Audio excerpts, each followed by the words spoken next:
Let's suppose you want a brick with the company's logo on it. Who wouldn't? And for that reason, you're willing to give up something valuable for it, in this case, money. But guess what? So are a lot of people. This is called high demand. But also, the brick people realize this, so to make sure that you're still willing to buy it, they try to make it look like an exclusive product by not selling as many of them, but also jacking up the cost, so that you're now paying the price of a used car for a rectangular rock.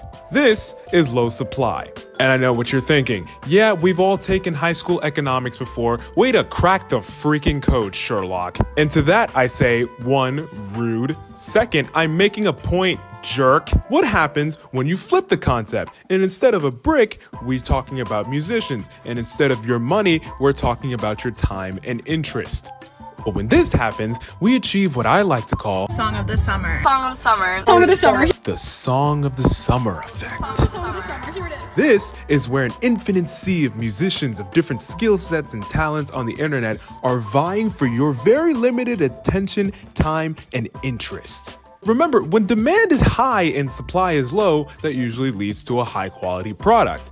But when you flip the two, life sucks, SOCKS, I'm in Spain without the S. You get not that. And I think that's the central problem with most of the musicians who are on the internet now. It's just a game of like supply and demand where you just have to worry about generating as much demand as possible. And then the quality of your supply is kind of secondary. And in my opinion, anybody who stumbles upon any type of music advertising on the internet now, their day becomes just a little bit worse. Let's talk about it.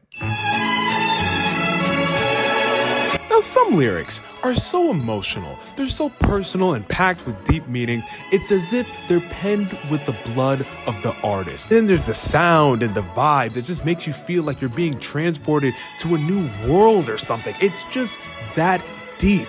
And then there are other songs. So I had this idea for a song from the perspective of anxiety. Check this out.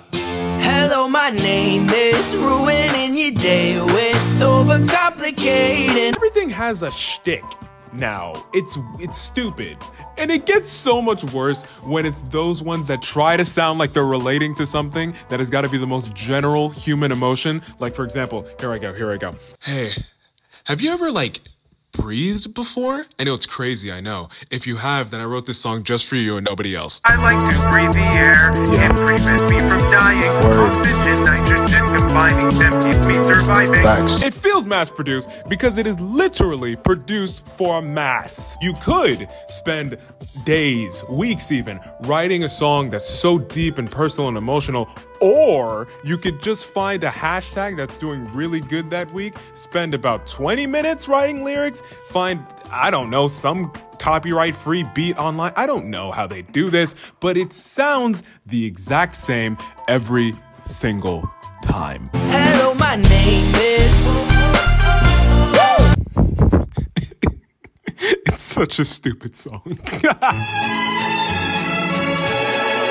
Now, I will be the first to say, I have no idea what goes into making a song. I couldn't tell you if I tried. I'm sure that process is very long, drawn out, complicated. It's for people way more smart and creative than I will ever be. With that being said, you didn't need to tell me in March that you were making a song and then post about it every other business day, only to release it in September. And then the song ends up being only 2.5 minutes. If we ever broke up. Again, I understand that you're doing some work in between that time, I assume, and that you need to promote it so that people will listen to it. It's advertising. I understand that. However, if you keep playing the same 20 seconds from the chorus over and over and over again, I'm going to already get sick of the song before you release it. That's gotta be the opposite goal of advertising. I'm just gonna stop caring. I'm gonna stop caring because the first 2 or 3 times it was really catchy, but now it's just you're trying to engrave something in my brain, and this is just the free trial, the demo version. This is painful for all those involved, and I need you to know that. Or what's really funny is that you can actually do this so much it gets the opposite effect, and people will only like the 20 seconds that you advertise. I like to call this the Steve Lacy effect. It's effects within effects.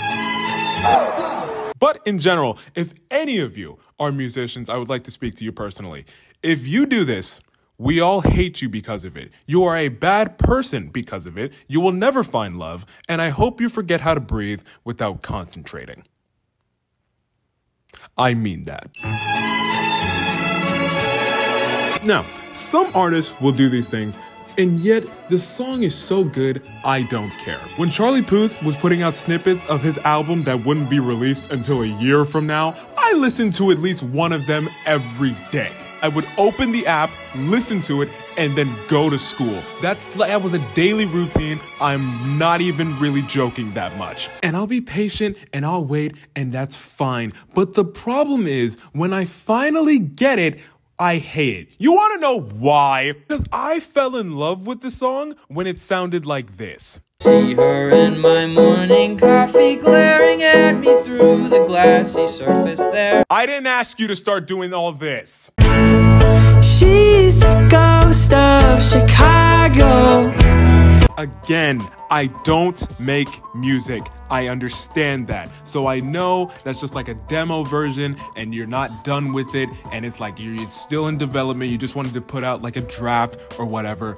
But if that's what went viral, there's a reason, okay? It went viral because of the way you presented it, not because of the promise that it would later be improved upon. I didn't ask you for all that, so why are you doing all that? And what's kind of funny is that this goes against almost everything I said in the beginning. Remember that supply and demand analogy that I said in the beginning that was super smart, we all agreed? It's like you're actually trying to come up with a good supply, like you're trying to make it good, and I hate you for it. It's like if I go to Costco and then one of the sample people is like, hey, you want a chicken nugget that we cut up 6 ways? And I'm saying, sure. And I eat it, it's great. I buy the pack, I take it home. Then the instructions tell me I gotta put caviar on it. We're shaving truffles on it. I pour champagne on it just because it's fun. Like, I didn't ask for all this. I just wanted a chicken nugget, man. Just give me a chicken nugget. Give me my chicken nugget. It's all bad.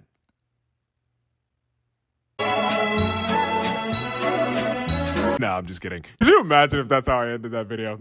I still stand completely by that supply and demand thing I said earlier, and honestly, I'm a genius for having thought of it. But I don't think it always applies. It's not all bad. Like, I'm not gonna lie, I find most of my favorite new songs and artists online, especially on TikTok now. Like, it's so many people that I found. People like M. Byhold, Lynn Lapid, Ty Verdes?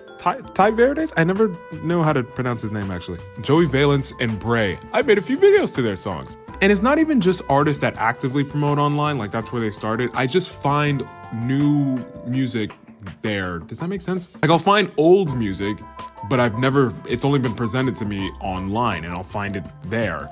And again, you may be thinking, yeah, that's the internet, moron. That's what it's for. But it's just, I don't know. It's different on TikTok. And also, I actually like a lot of the songs that I used as examples earlier. I mean, they're not perfect. They have flaws. I still like them, though. So, I mean, it's not all bad. So what's the lesson here?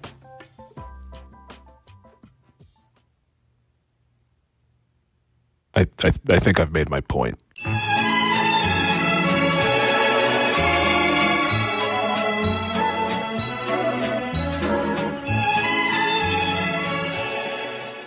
I really hope that this has been recording the whole time. I never know for sure. Let's flipping go, dude. My phone didn't die or run out of storage. That's a win.